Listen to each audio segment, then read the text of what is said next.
start again. It's a rich thing.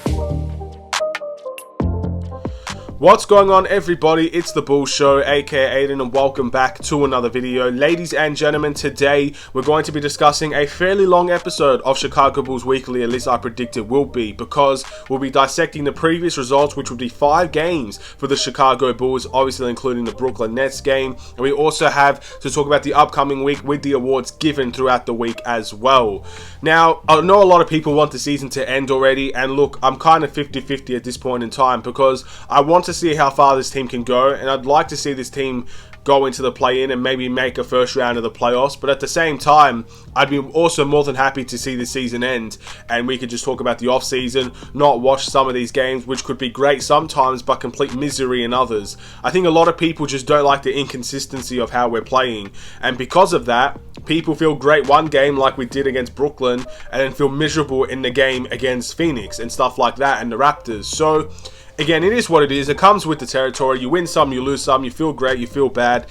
I guess it just really is what it is, and that's what we're going to be talking about a little bit in this video. Before we get started, please like and subscribe to The Bulls Show, turn notifications on, and let me know in the comments below your thoughts about the Chicago Bulls previous and upcoming weeks that we have to look forward to. So, without further ado, I guess it is time to get started. Our first game came against the Brooklyn Nets, and I gotta say, domination in every sense of the word.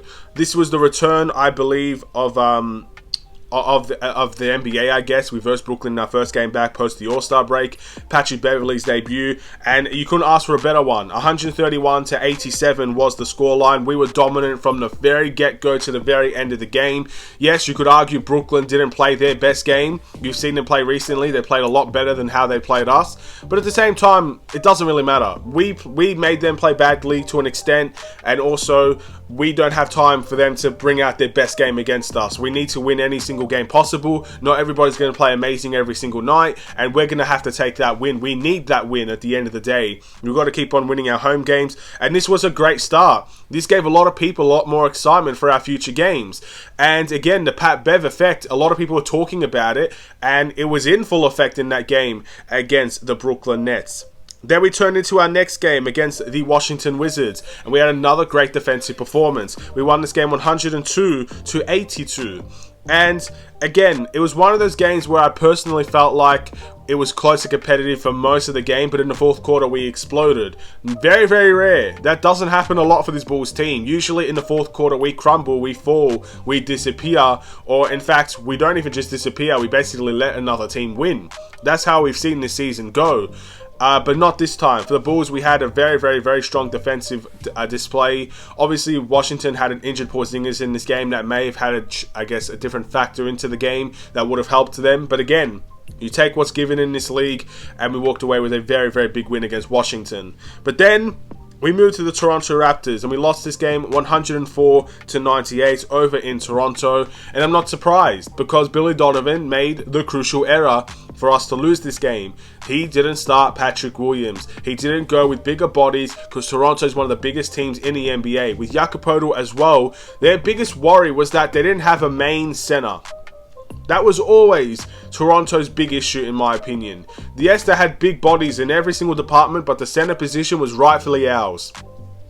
We had the bigger bodies, we had the better players in the center spot, and the players that they did play, whether it was Siakam or Scotty Barnes, or again, it could have been Chris Boucher, whoever it was, we had the dominating areas in the center spot. With Jakob Poeltl in the team now, their team is ridiculously big, and we had no advantages anywhere. So starting small was a crucial error by Billy Donovan, and it reflected in the big problems that we had: offensive rebounding, second chance points. Again, we've seen these song and dances before.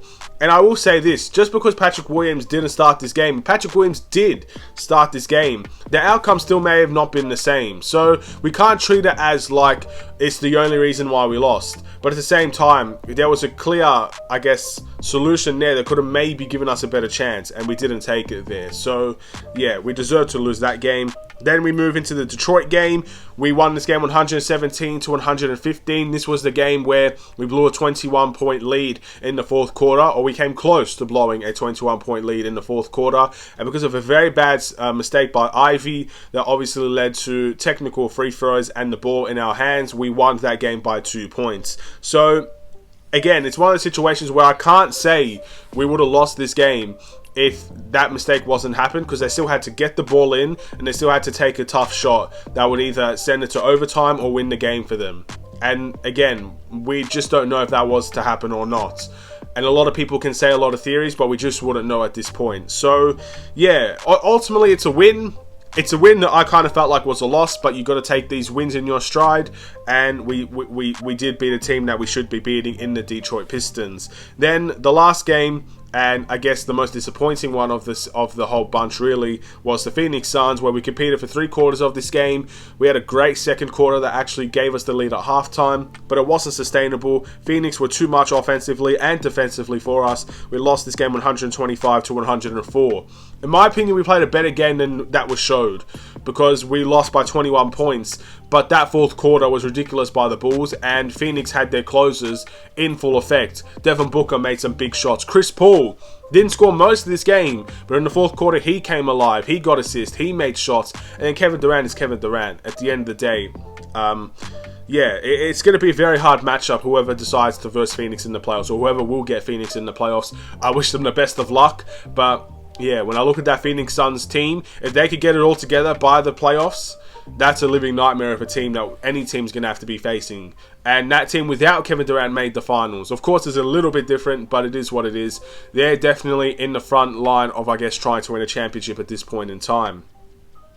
And that's all the games that we had, I guess, previously. Ultimately, a positive week for us, 3-2, but still is... Again, I don't know if that was enough for us, but you got to take those positive weeks as they come. If there's more positive weeks to come, then again, we might be doing something this season. Let's just hope we don't fall into those negative, again, fall disappointing.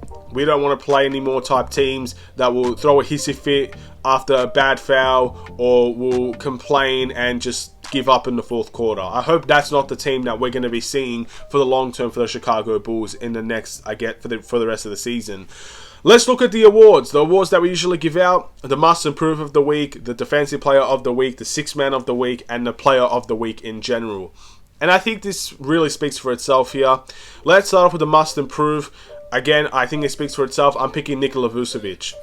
Again, one of our big three. I think it's the first time in a long time it's going to get a must improve. But if you look at a lot of Vucevic's real performances this week, they have been disappointing. The game against the Suns wasn't great. Game against the Pistons wasn't great. There might have been a couple of other ones that wasn't great. And for a big three, I think obviously the demand is higher. We demand more from Vucevic than we probably would for a Patrick Williams or for a Alex Caruso offensively, and even his rebounding has gone down dramatically as well. So there has been disappointing elements of Nikola Vucevic's game. Has he been terrible? I think he's been below average, and at this point in the season, we need all of our big three to be hitting on all cylinders. So that's why I'm going to be targeting Nikola Vucevic as the must improve of the week. We've seen better from him, and we need to continue to see better from him in the future. It's really as simple as that. I can't really put it into any other different words. We just need to see better from him. I know it's a lot to ask, and look, it's getting to the point in the season where a lot of players will still be tired, want the season to end as well. Just don't give your hopes up and just keep on battling, because we can do something in the play-in if we actually get there, but we got to get there first. Looking at the Defensive Player of the Week, this is hard because I know the basic and the answer to go for is Patrick Beverley, but at the same time, do I really want to put all the hype in the Patrick Beverley effect? Because let's be honest, by the end of this week, the Patrick Beverley effect might be gone.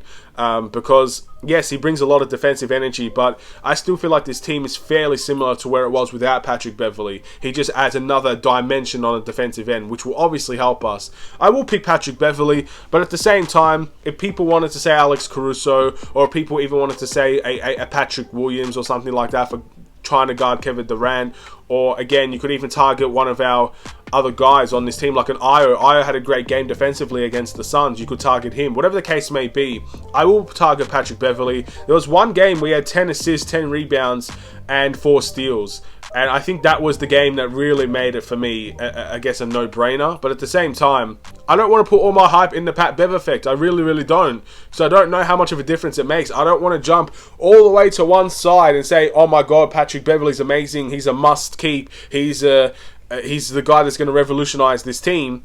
To, when it doesn't happen, fall all the way back to the other side and say Patrick Beverley's someone we should not be bringing back to the Bulls. I think, in my opinion, it's the best to stay in the middle and let Patrick Beverley direct this team to where it needs to be. If it's great, then I'm obviously on board. But if it's somewhat the same, then I'm leaning towards against as well. It is what it is. That's just how I feel the rest of the season is. Autopilot mode in many ways. But yes, Patrick Beverley is the defensive player of the week for me. The sixth man of the week for me would be Coby White.